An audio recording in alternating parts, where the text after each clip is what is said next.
قبول فرما۔ اے پروردگار، حساب کتاب کے دن میری اور میرے ماں باپ کی اور مومنوں کی مغفرت کیجو۔ اور مومنوں، یہ نہ سمجھنا کہ یہ ظالم جو کام کر رہے ہیں اللہ ان سے بے خبر ہے۔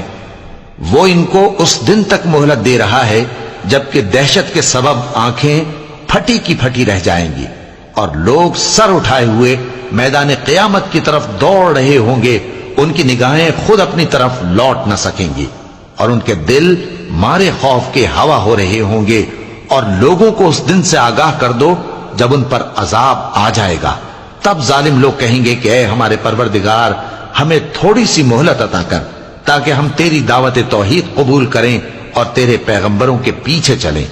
تو جواب ملے گا، کیا تم پہلے قسمیں نہیں کھایا کرتے تھے کہ تم کو اس حال سے جس میں تم ہو زوال نہیں ہوگا؟